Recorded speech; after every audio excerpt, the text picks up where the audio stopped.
Welcome to ProjectME, the podcast. I'm your host, Tiffany Carter, the founder of ProjectME, multimillionaire entrepreneur, former TV newscaster, money-making expert, female empowerment speaker, and self-proclaimed office supply addict. My mission is to take the mystery out of making big money. Every week on ProjectME, the podcast, I'll share success tips, strategies, and stories from other entrepreneurs, experts, and millionaires, showing you exactly how you can achieve your most exceptional life. Now let's get to it.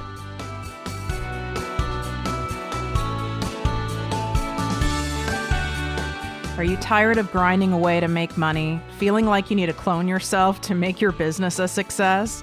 I know, I was once there too, working 12 to 14 hours a day, 7 days a week with no me time and totally overwhelmed.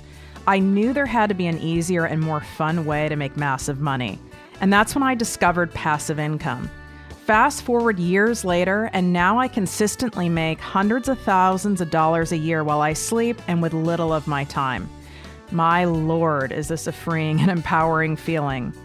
It's my mission and passion to teach all of you to do the same. So I created the exclusive ProjectME Passive Income Posse, where I directly teach you how to incorporate passive income streams into your life and business. If you desire the same financial freedom I've created, message me on Instagram or Facebook at ProjectME with Tiffany, and I will send you the group application requirements. We're keeping this group small so everyone gets customized guidance and attention. All right, now back to today's episode.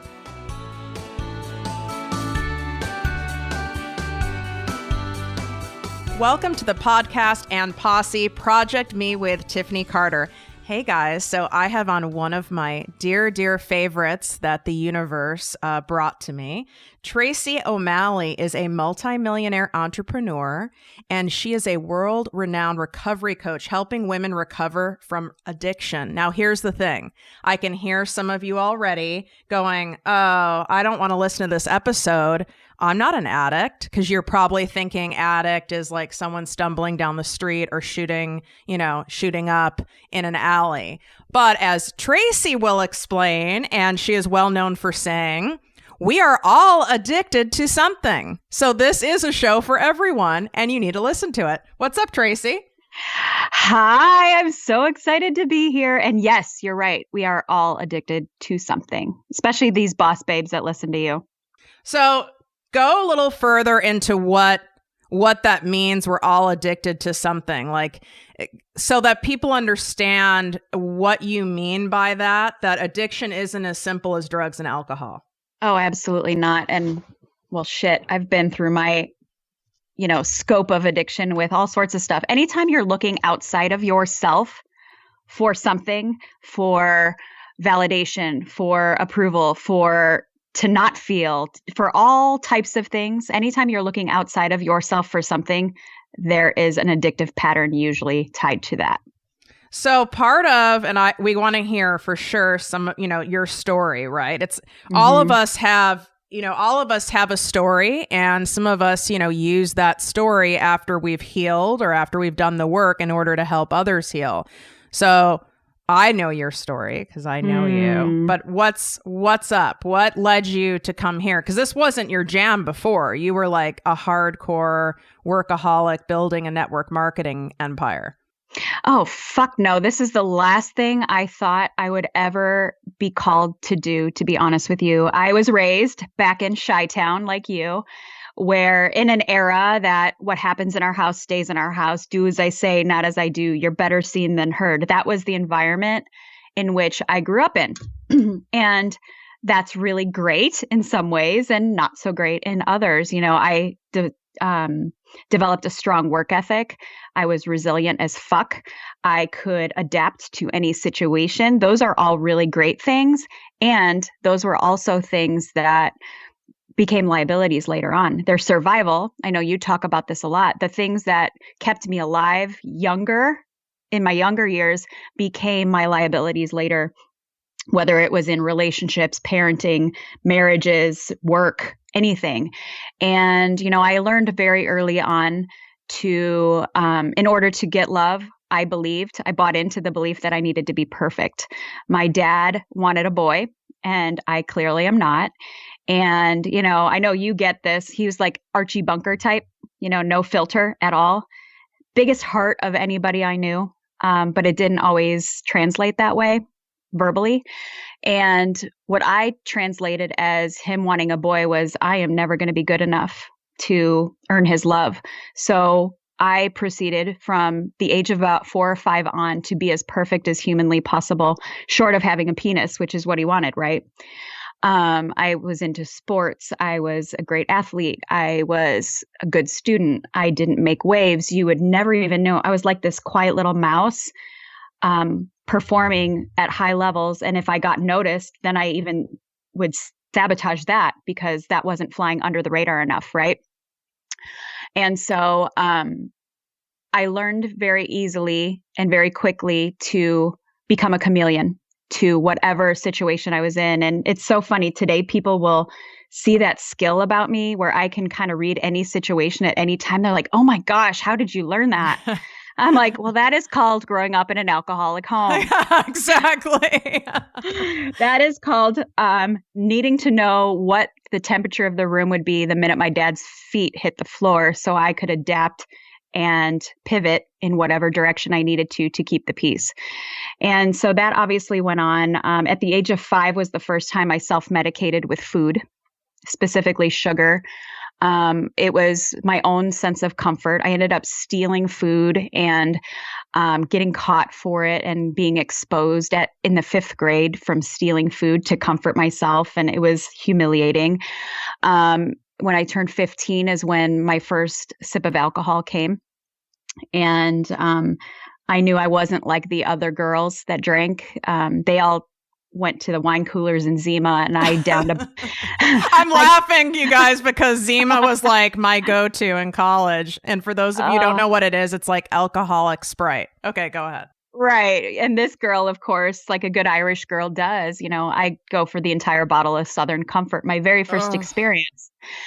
So needless to say, I was a blackout drinker early on. I didn't drink all the time, but when I did, I was very unpredictable. And for somebody who's a perfectionist control freak, that is like your worst nightmare, waking up the next morning, not knowing what you did, said, how you even got here kind of thing. And so it was this cat and mouse game of being perfect, then the cycle of shame and guilt. Like, what did I do? And so the next thing I did was find a guy that was the opposite of everything that I'd ever known. His family was everything different than mine. And I hightailed it out of Chicago and moved to Arizona at the age of 21 and got married. And then, like a good Irish girl does, had back-to-back Irish twins and thought, cool, I can put that to rest. I ran far enough away from it that I don't have to be that anymore. And that worked for a little while until my daughter turned 4. And all of a sudden, I was filled with so much rage, living back into my childhood. Like, how could that happen to a little girl as beautiful as this? And so my first journey into this adult children of alcoholics, Al-Anon, like I needed to uncover what this was about because I was about to lose my shit. And I had 2 little kids. They were 3 and 4 at the time. And a husband who had no fucking idea what the hell was happening to this girl he married. He knew she had demons, but here they were, showing their ugly head around in front of our white picket fence that we had just built. So, and in the process, I'm trying to maintain, that Martha Stewart. My friends used to call me Martha Stern, like I was a combination of Martha Stewart and Howard Stern wrapped up in one. And so while I was uncovering this, it's kind of hard to keep it on the DL, but I was doing everything in my power to do just that. So the coping mechanism of maintaining the smile while this volcano's beginning to erupt in me, it was a full-time fucking job. That's exhausting. I know. I did it most of my life. And looking at 2 little kids, knowing that everything I didn't want to show up as a parent and as a woman, I knew very quickly that I couldn't just run away from the history and the pathology and the bloodline and the biography. I was going to need to go back and heal it in order to not repeat it. And I needed to get this happening fast because I knew what was on the other side of this for my kids. And I didn't want that for them. So that's kind of where this was 19 years ago when that journey into like, what the fuck is this, growing up in this dynamic really all about? And I started to see, the perfectionism, the control freaks, which are addictions, codependency, which is the hardest addiction to break when your identity is wrapped up in somebody else's shit. That is codependency, which is what most of us, probably a lot of the people listening to this are. Our validation is dependent on, our environment around us and the people and their stuff, and throwing ourselves into other people's stuff. I mean, I was the master of that, keeping a pulse on my dad at all times, and my mom, who was so checked out that she couldn't even be present. In body she was, but emotionally she was so far gone. And so when my kids became that age where I had an awareness of what that was like for me is when this journey began 19 years ago. Wow. So you started going down this path of peeling like the layers of the onion, as they say, but you were still drinking during most of this time. You were still using substances to numb out, right? When I was 28, I had vowed, and this is how I knew there was an issue, because when those kids were little, I didn't drink very much at all. Yet I still had that rumble. A lot of people that have history with alcohol, you can take the alcohol away, but that's just the symptom of the underlying shit. So I wasn't really drinking during that time. My eating disorders had a strong hold on me, which I had, I would bounce between bulimia and anorexia during those times. And how I justified that was that's not hurting anybody but me. So, which is such bullshit. I mean, it affects everything that you touch, feel, say, do. But I knew that there was an underlying issue with alcohol because I had all the symptoms of an alcoholic without the drink. I would drink on occasion. It wasn't out of hand. And that's how I justified that I wasn't that. But at 28 is when I started to deep dive into that. And I just assumed that it was all about growing up in an alcoholic home, which obviously it has a lot to do with that. But when the addictions, my own addictions, started to take a hold in tandem with that, I mean, oh my God, I was getting blasted from both ends. The little girl who experienced it and the adult who was reliving it and reproducing it. And it was like this level of, oh my God, how am I going to keep this up, maintain a business that I owned with my husband at the time, be the great soccer, baseball, dance mom, all the things, right? And there were moments where I would deep dive in and then I would pump the brakes, like, this is too much. This is too much. I was 28 years old, and it's ironic. Most of the people that come to me today are around that age. Like when I ask them their age and they say 28, like I get all choked up because I wish I had a me at 28. I wish I had a me in my life because I had nobody.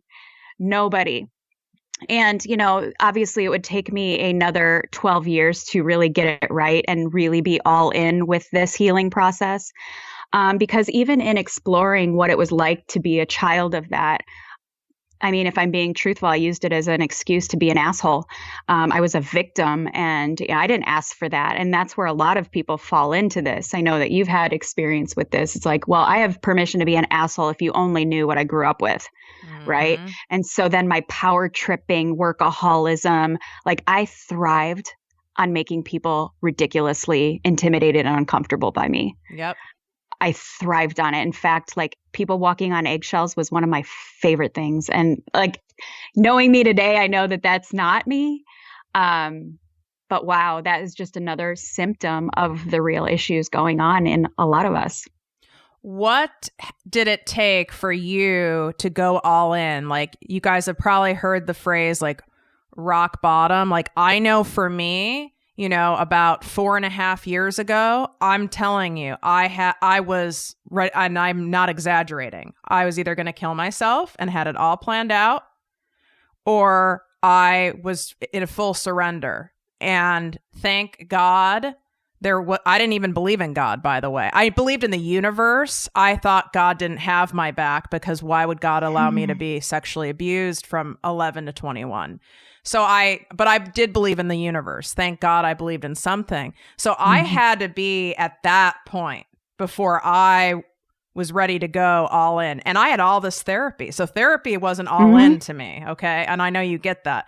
So what did it take for you to go, fuck it, I am all in? First of all, I'm so glad you're here. I'm so glad you're here and had enough fight in you to be here today. So you're such a blessing to so many. At the age of 9, I knew that my pain wasn't going to be for nothing. I had experienced a few weird, like out of normal experiences between an Oprah moment and a God moment at the age of 9 and 10 when I saw two things happen. It was in those moments, I remember them very clearly, that all of this shit, even as a 10-year-old that I was experiencing, was all going to matter for something. I didn't know what, but I never forgot that. And so I've always been a girl of faith. However, I was one of those, like, I believe in God. I believe in something much greater than me, carrying me, whatever this, what is the phrase? What's meant to be will be, and all the cliches that were great when it was in my favor, right? And I kind of liken it like this, like, okay, God, I believe in you, but if things aren't going my way, you just keep your deck of cards to yourself, and I'm going to play my own fucking hand right now. And that's kind of how I operated, and that's not how it works, right? And so it was, I was in a really tough relationship. It was amazing and tough at the same time. I pretty much was in a relationship with the clone of my father, a great, amazing, strong, beautiful man who was so Jekyll and Hyde, unpredictable, a broken little boy inside of him. And I was doing everything in my power to be perfect for him. And during that relationship, we had a great relationship until we drank. And it was like a shit show. You never knew. It could be love fest, or it could be like put on the boxing gloves kind of thing. And, my kids were about 14 and 15 at the time. And I started to see my son specifically act out and cope the same way I was. My daughter was just checking out, and I didn't want that for them. And in the summer of 2012, I got the call from my dad, who is like the strongest man I knew. And he said, babe, I just went to the doctor and I have cancer and they haven't given me much time. And just like he always did, with no filter, I'm like, bottom line me, what does that mean? He said 3 weeks to 3 months. And I was working for a corporate job at the time and making decent money, but I hadn't been receiving child support. I was the sole provider emotionally, physically, spiritually, and financially for my kids. When he gave me that line, instead of thinking, oh my God, I'm about to lose my dad, I immediately went to, how am I going to get there? Because logistically, I've got kids that, I'm all the things for. The job I have, I work on commission. So if I don't work, I don't get paid. I'm really great at my job. So although they're saying go, they're saying, when are you coming back? So there was all this pressure. And so I said, okay, I'm going to plan out a couple weeks, and the $1,000 plane ticket. Like, even though I was making good money, both kids in braces, all the things, right? And I said, okay, I'm going to plan like 2 weeks out. And so I was making arrangements and figuring out financially how to make this happen. And 11 days later, my uncle called and said, hospice just got called in. You have to come right now. And so from diagnosis to the day my dad died, it was a 12-day process. And that life is too short cliche came and whacked me upside the head. I just turned 40. Thankfully, I made it home in time to hold my dad's hand before he left the earth. And I had about 30 days of no drinking under my belt. I had walked into AA a couple weeks earlier because I knew I had a problem. And was making some headway. And then this happened, and I didn't drink through it, ironically. And I remember the last thing I said to my dad, it was, if you've ever witnessed what the end of cancer looks like, it's not pretty. And I wanted him to go with dignity, but I remember saying to him, Dad, I'm going to be okay. We are going to be okay. You can go. And, after that experience, I came back home to Arizona different. I was like, okay, something's got to give here. I'm 40. My kids are starting to, recreate what I was. I don't want this. My relationship is basically like living a scene out of the breakup most of the time, like just volatile.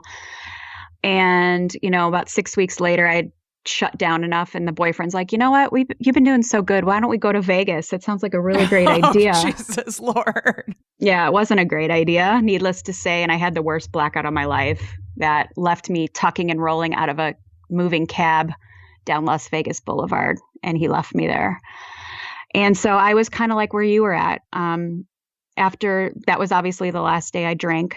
And it took me about 3 weeks to know that I needed help other than just my higher power and myself. I'd lost 25 pounds in those 3 weeks. I was laying on the floor of my kitchen, ready to end it, it's either I end this or I get my shit together like now. And my uncle called me, who is just so everything to me. And he said, you are better than this. You were made for more. Get your head out of your ass and get your shit together now. And so I picked up the phone and for the first time actually asked for help. And that week I was scheduled to go into rehab. And, I walked into my job the next day before going to rehab and walked into my career, and they were grooming me to run this place. And he was amazing to me, the owner of the place I worked. And I said, I'm going to leave very quietly. And I don't want anything said. I just want to pack up my desk and go. I'm not coming back, because if I come back, I'm going to die. I need to start over, wipe out my hard drive. And I don't know what that looks like, but if I come back, it's over. I'm so grateful for you. Thank you. And packed up my desk and walked out. And then that night I sat the kids down and said, listen, I got to get this together for all of us. And my kids were 14 and 15 at the time. And my son, who was coping like me, said, Mom, I'm going to give you up for 30 days to have you the rest of our life.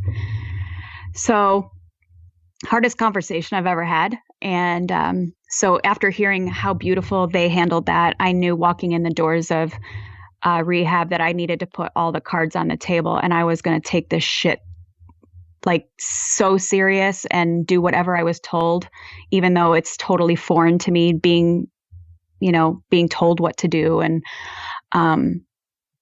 so I walked in and part of me just wanted to talk about the alcohol, but I knew actually the eating disorders had a stronger hold on me. And so I laid all the fucking cards on the table, and I'm like, listen, like all masks off. I am in this for life. I heard the statistics that 2% of us are going to make it. And I looked around the room and did the math. I'm like, oh, well, none of you are going to make it because I'm the 2%. It was rock fucking bottom for sure. Yeah. I mean, and what I tell people when, I, as you know, I donate a lot of my time to the rooms of, adult children of alcoholics. And what I tell people who are in that much pain, I say, this is a blessing. You're in this much pain. And this goes for you guys listening too. You're in this much pain, whether you're walking around masking it or you're just, you're a mess. The pain is where we make change. If we were just okay, look how long, Tracy, you were kind of okay, right? You're okay. You're just surviving. That's like, you're not meant to be here just to survive. So you're okay. I spent most of my life okay and surviving. So you don't really make major changes when you're just okay and surviving. You make them when you're absolutely crushed and devastated and in pain. Do you agree with that? Yeah, I don't recommend getting to the point of, rolling out of a moving cab on Las Vegas Boulevard to make changes. However, I will plead to you. I know that many of you out there are suffering in silence and putting on the front and putting on the pictures on Instagram and saying all the things. And I get that because I did that. And I beg of you to not wait till you're on the floor like Tiffany and I, ready to be done and robbing the world of your beautiful gifts that you have. Yes, this pain matters. I promise you it matters. There's a reason you are called. God equips the called. He does. And so know that if you have experienced something painful, it matters and it's part of the story. I mean, I never would have thought I would go from selling cars to working in trenches with people with their deepest, darkest secrets, shame, guilt, pain. And all of that mattered. Like when I start to pinpoint all the parts of my timeline, even the most hard parts, that is what has made me who I am today and why I am the best at what I do. No question. So I want you to know, if you're out there in pain, know it matters, know it's for something, but you can't use those gifts until you actually take the brave walk into healing it and really healing it, not just, with some fluffy manifestation coach, which those are great too. But that's kind of like, the cherry on top. You have to kind of get to the banana split part, where the banana is split in half. We got to cut you in half and crack your heart open in order for the cherry on top to really be effective. There's a line in one of the 12-step books that says there is no way around the pain. You have to go through it to heal, because most of us use, going back to addictions, right? We use people, places, things, and substances in order to avoid pain, number pain from mine, right? I was clever too. I was thinking when you were talking about the eating disorders, mine was really clever. Mine wasn't even food as much. Mine was exercise addiction. So I did things that people highly revered me for and complimented me for. Tiffany spends 4 hours a day at the gym plus work. And then I was a workaholic and works 12 hours a day. Oh my God, you're incredible. And it really fed me. But I was a miserable mess, right? So it's like it can be very tricky when we do that. But when your work, why do you think it is so tough for someone to do this whole banana split thing? Like why is it, even though they're not happy, maybe they're broke, maybe they're in debt, they could be miserable, but that still, when it comes down to doing work with someone like you, is there so much resistance? Because it's messy and it disrupts a lot of things in your life that you've worked so hard to paint a pretty picture around. Trust me, when I decided, it disrupted every fucking part of my life, my health, my parenting, my relationships, my financial status, everything I'd ever known. My extended family is like, what the fuck? Like, you're exposing us? Like, because part of my story is the pathology in which I grew up in, which when I start publicly talking about that, obviously it isn't like well received by my beautiful family, who are amazing. And I get it. Many people have worked so hard to let that shit go, right? On paper, or let that shit go by moving miles away, or let that shit go by putting slapping a beautiful filter on it. So doing this work is messy, it's unpredictable, but you must have like unconditional commitment to the process. And no, yes, it's messy as fuck. It is. There are days and it doesn't end. Like, this is why most people won't do this work with people, because I can't say, do XYZ and you'll have this ROI on your investment with me. Right? I can't tell you that. I can tell you I will never leave you in the trenches if you're in there working it with me. And I promise you it's worth it. It is hard because all of a sudden this new level of self-awareness, especially if you've been using people, places, things, whatever, this level of self-awareness gets really uncomfortable because you realize the players, the pawns you've used in your life, and you're like, oh shit. That's why that person is in my life. I attracted that in my life when I believed I was a piece of shit. And now I'm stuck with this person that, was reinforcing that belief system. And now I'm going to have hard conversations or wipe out people from my life or come to the terms that this part of the story's over. And it's hard. It's really hard. And it's so glorious on the other side. And,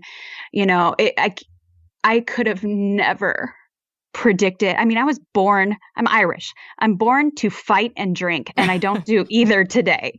And had you told me that would not be part of my default mechanisms today, there's no way I could have predicted this. but it's worth it. It is worth it. I know how hard it is. And, my favorite, there's two things in recovery that I will never forget. And every day I'm thankful for. One of them is one of the promises. And that is no matter how far down the scale we have gone, we will see how our experience will benefit others. And when I read that my first day in rehab, I was like, how is this fucking possible?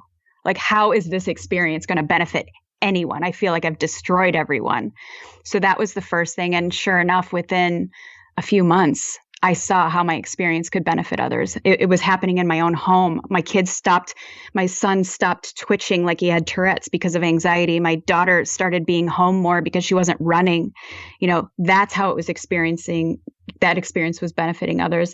And the other thing I never forget, especially on days when this is fucking hard. I mean, I've been at this for 19 years, hardcore for 7. And the thing I never forget is we are never cured from addiction. And people don't like labels, whatever. I get that. Call it whatever you want, God, universe, whatever. Just this is what it is. We are never cured of the stuff that's happened from us. What we have is a daily reprieve, contingent. And if you guys know, if you've ever bought a house that's on a contingency, means something has to happen in order for you to get what's on the other side of this, right? So we have a daily reprieve contingent on the maintenance of our spiritual condition. Maintenance. That means we all have a spiritual condition, but it's like your car. If you don't change the oil, the engine's going to burn out and the car runs like shit and it's going to fall apart. Your spiritual condition will do the same thing if you don't maintain it. So, knowing that this is a daily deal, I'm signed up for that because I know what happens when we actually maintain it. And it doesn't mean life doesn't happen. I've had some crazy crap happen with my health, with my family, with life the last 2 years. And thankfully, because I maintain my spiritual condition so strongly, I can whip a tool out of my toolbox within seconds. Doesn't mean my heart doesn't break. It doesn't mean I'm without pain. However, I can course correct, pivot, feel, and not numb out. Like I allow myself to feel every part of it, even when it's breaking, because I know I can let my heart break because I'm going to recover from this. I will recover from this, but it takes that daily maintenance on that spiritual condition to be able to pivot really quickly and staying in it and telling people like, yeah, if you want the beautiful calling on your life that I see for you, I see so much beauty in so many people. If you really want to honor that calling, then be committed unconditionally to the daily work. It's worth it. It's hard. It's glorious. It's messy. It's fun. And it's free. You're free. I never show up anywhere. I don't give a fuck if it's the people on Hollywood. I don't care if it's the president of the United States. I'm showing up just like this. And there's so much freedom in that. Oh my right? God. I would say, you guys, because I would say how Tracy said, all in. I've been all in at doing this work for 4.5 years. Number 1, so worth it. Number 2, hardest fucking thing I've ever done. Number 3, one of the biggest gifts is I am totally free and comfortable being me. People meet me after I, speak somewhere or I talk somewhere or just in person after, I coach people, obviously online, then you meet them in real life. And they always say the same thing. Oh my God, you're exactly the same. And that is such a compliment to me because if we went back even 10 years ago or something like that, I wouldn't have even known what that meant. That wouldn't even have registered to me. People would always say, oh, you're so confident, you're so whatever, which I knew was a scam, right? Right. But totally. I gotta say, Tracy really walks this because you guys need to follow her on Instagram. You're Tracy O'Malley, right? There's no extra thing on there, is there? There's an underscore in between the first and last name. Tracy _ O'Malley. You guys got to follow her, especially her stories. So in your stories, okay, and she's very humble, so I'm going to brag. But she's one of the top network marketing people in the world, okay? And so she went to an award ceremony for, pretty recently. I might even start to cry. So she went to an award ceremony recently. Meanwhile, all these bitches, and I mean bitches, you guys know, in a fun way, but all these bitches are getting their hair and makeup done and buying brand new outfits and like Gucci bags and shit rolling up, And meanwhile, there's Tracy wearing a baseball hat and sweats right there with her name all over the wall. And it's not like she doesn't respect where she's at or give a shit, but she's showing up as herself. You don't have to do that. And I went, there's my girl, because that's exactly how I show up now. I loved seeing that. And you know what it does, especially those of you that, are coaches or people that help people in a transformation, whether it's financial, physical, spiritual, whatever, because I walk my talk and I do this work, there is not anybody that comes to me where I know I can take them to any level they want to go, even if it's to the very top of the world, because I do this work. And I know many coaches out there have the imposter syndrome and feel like a fraud because they're like, I haven't done this work and this person wants to crush it and I don't know how to take them there.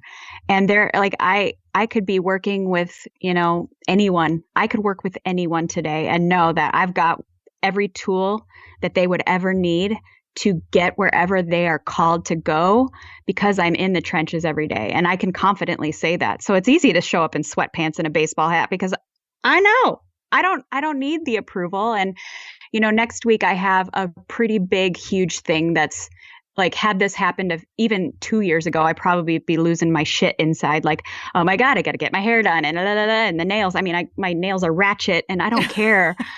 And, I'm here wearing a baseball hat today. And I'm like, you know what? If it's meant to be, that's going to go exactly how it's designed to be. I know I'm showing up just like this as me, real talk, and either that's what they're looking for or it's not. And maybe they're not what I'm looking for. And that's great too. But for those of you out there that are coaches of some kind or influencers, like, to have credibility and trust with your people. I mean, you may have a gazillion followers on whatever, and who gives a fuck? Because honestly, if you can't help people move the needle in their life, you're just 5 seconds away from being nothing, honestly, at least on paper. Which, it's great. I've had a very organic, 7,000, 8,000 followers on Instagram.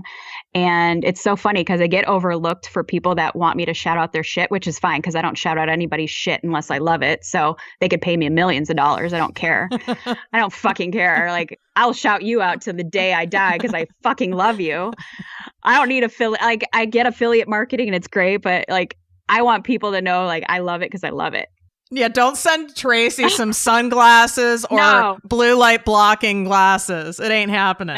No, I don't. And ironically, that's what's so funny about me and network marketing, because are you kidding me? Like that was a total fluke, because I'm not that girl that, is that. But the company I ended up with and the product that I ended up with, I started it for very authentic reasons, and it was for my health.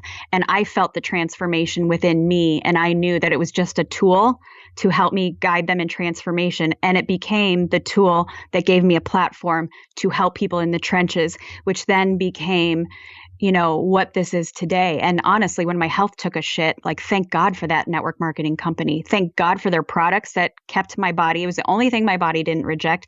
And thank God for the hard work I'd put in, because when I had to take a year off, I still got paid. It's crazy. Yeah, you still got paid $1 million. Yeah. That's not bad.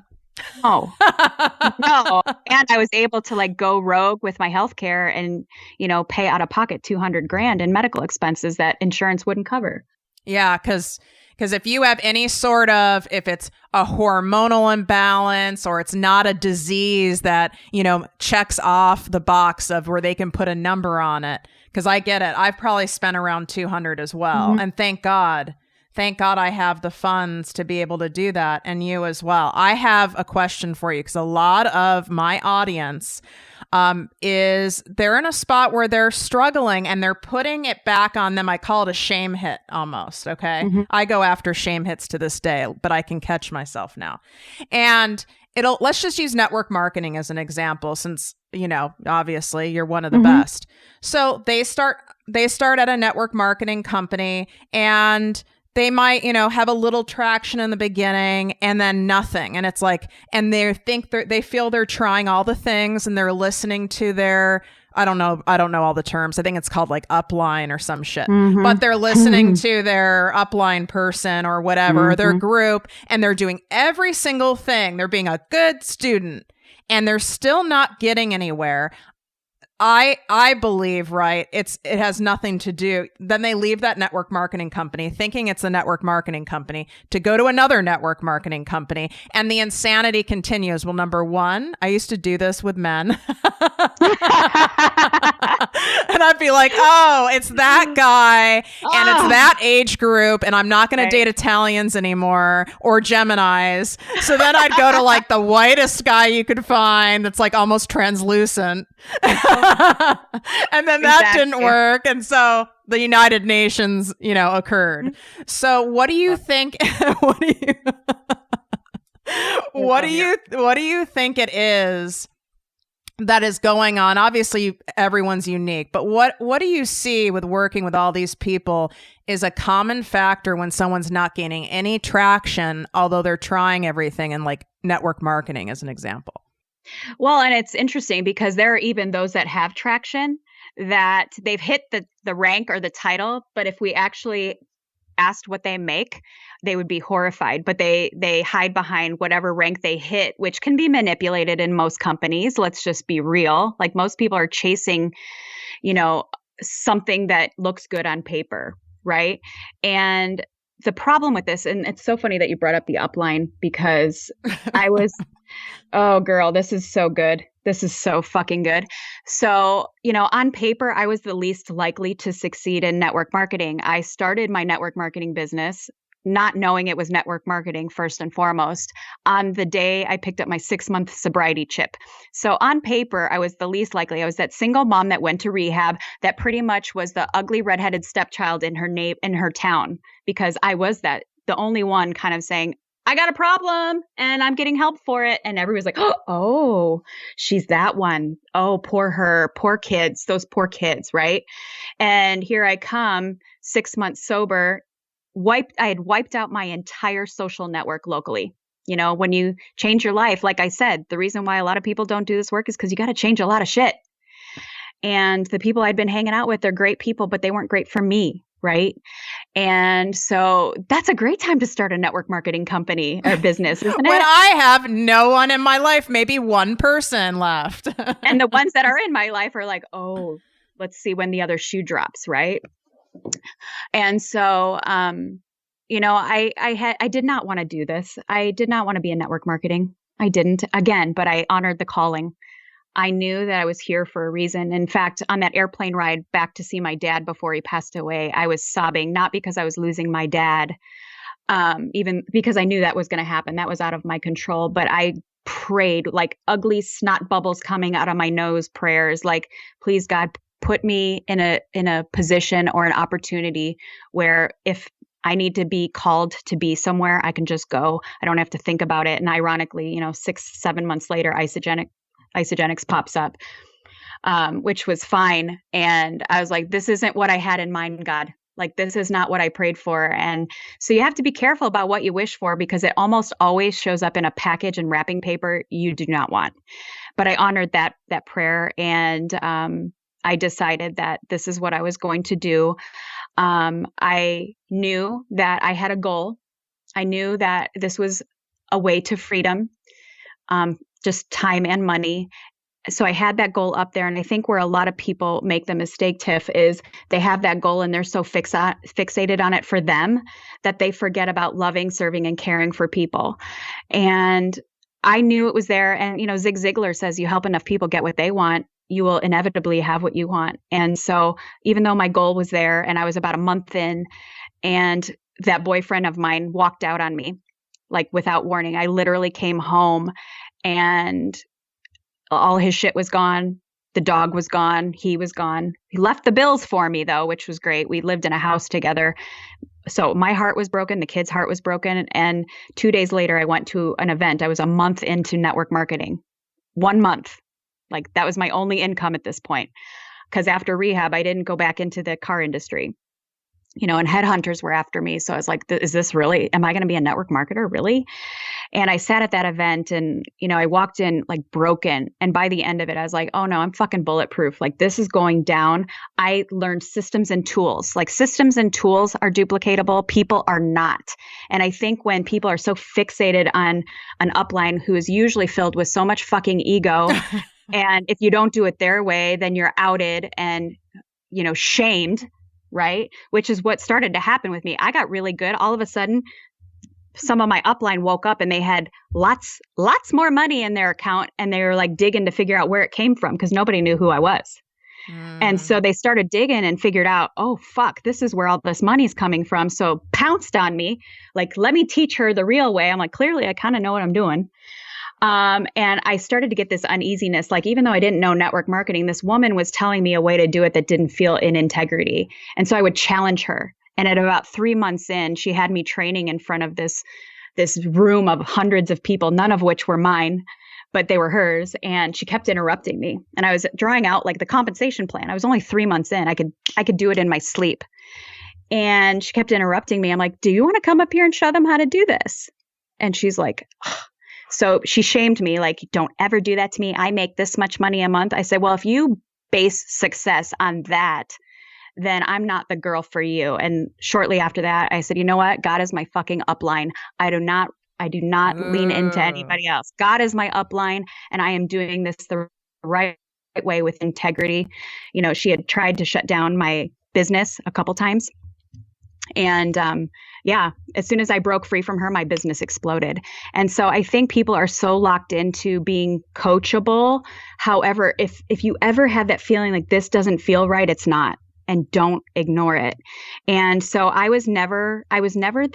still am not. Like, you would not know that I'm some network marketer on my social media. However, people come to me every single day like, I want what you have. I'm like, great, you're going to do what I did. And how I built it was on the principles of my recovery program. I practice these principles in all of my affairs. And that means in business, in parenting, in my health, in my relationships, in everything.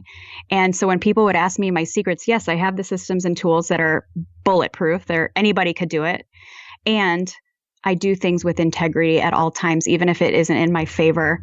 And I think that's where people kind of tend to go sideways with it. I'm all in forever with this company. I love it. I will always love it. I believe in it. I believe in the ownership. I believe in me in it. And I was never that girl. I mean, we go back to the beginning of the story. I was the girl that never wanted to make waves. I wanted to be the girl that flew under the radar. And next thing I know, they're putting me up on stages, keynote speaking in front of 20,000 people live and live streamed all over the globe. And I was like, holy shit.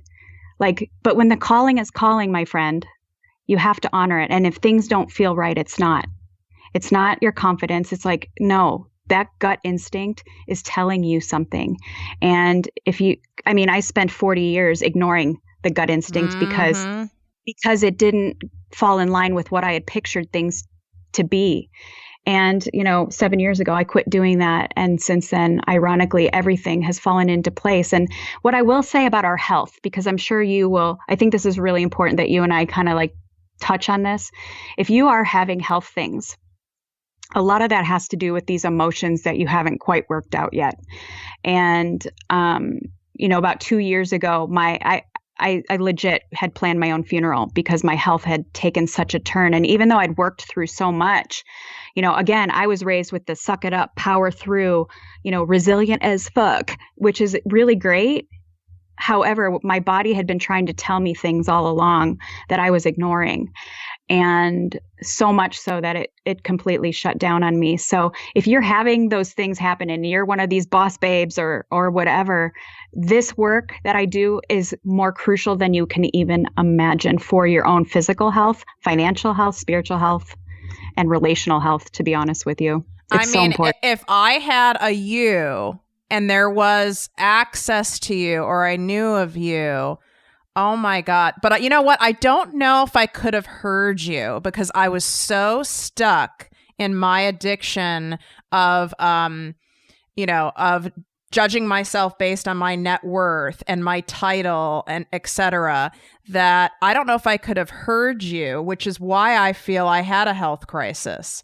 Because I couldn't hear, I mean, I got a sinus infection every 5 weeks. That wasn't enough, right? I would have, based on how much I work out and what I ate, I should have been like a bikini fitness model, but I wasn't. I had a lot of inflammation, right? So there was all these signs, but that wasn't enough.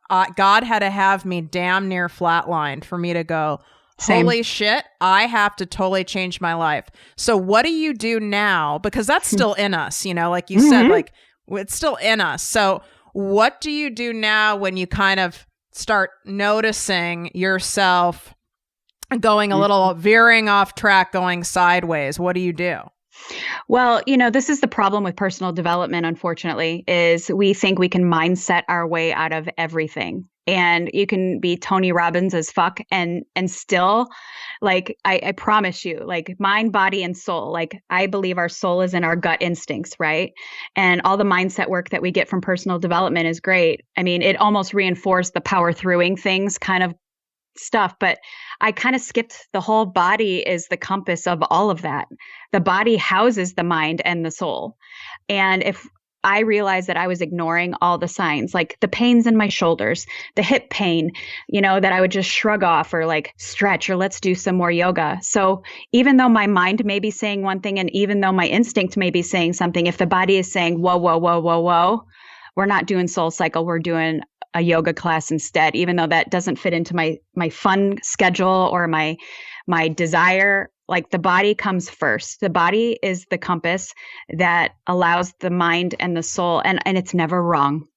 It's never wrong. So when I am having my masculine energy is a little high, I can feel it in my right shoulder. I'm like, okay, I need to calm the fuck down or tap into the feminine energy, which is very new to me in the last 7 years. I've never used feminine energy until the last 7 years. And that's actually where all the power's at, ladies, just so you know. And just when I have pain in certain parts of my body, that is never just like I worked out too hard. It never is. It's emotions. It's my body saying, okay, you gotta throttle back a little bit. And I honor that. Being rolled into an ER, not sure if I'd make it out. I promised God that I would never ignore or shame this beautiful vessel I was given, that it is the compass. And it was a gift from him. And I would use this vessel to serve the greatest good. And if I ignore the vessel, then all the work that you guys are doing in your soul work and your mind work is pointless because your body will eventually say, peace out, Boy Scout. Oh, God, yeah. I mean, I would sit on my couch, unshowered, couldn't go to the grocery store, couldn't do any of it. And I said to God, I will empty out the millions from my bank account to get my health back. Full negotiation. I did not care. And it is true. It does not matter how much money you have. If you don't have your health, you're fucked. You've got nothing. Yeah. I was at my highest income of my career at that point when that happened. And it didn't matter.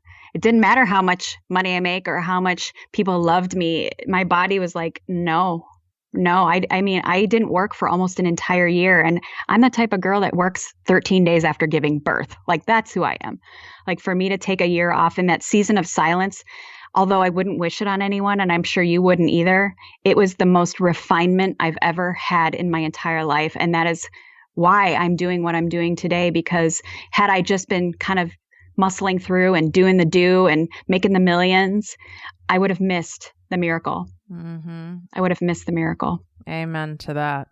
So how can people who are listening that want to get a better understanding of the work you do, because we did the banana split analogy, which can kind of, scare some of you. And then some people I'm sure have questions like, well, I've done therapy, or whatever. How can they get a better understanding of the work you do? Is it to DM you or what's the best way?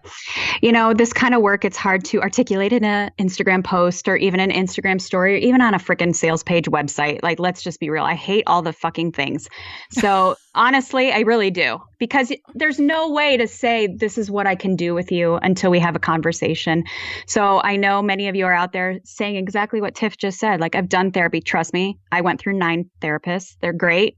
And they're only as good as you are honest. So the great thing with me is I can share my story with you so you actually understand that I understand.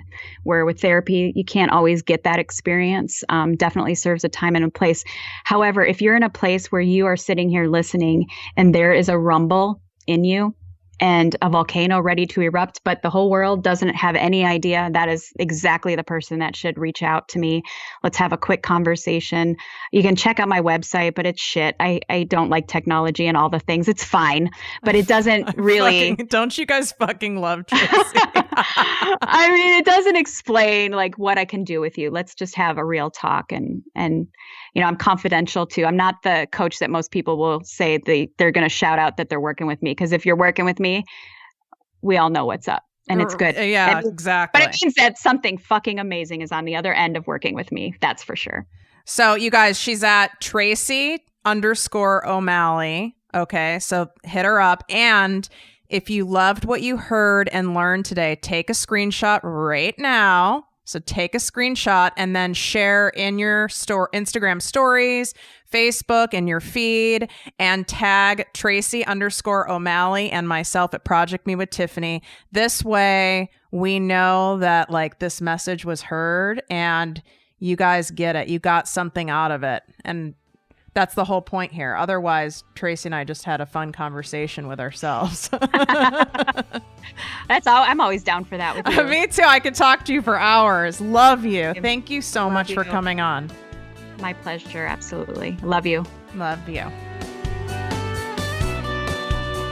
If you enjoyed this podcast, please write a 5-star review on iTunes. Not only will this make me super happy, but it will allow more listeners to find our special show. Simply help me help others.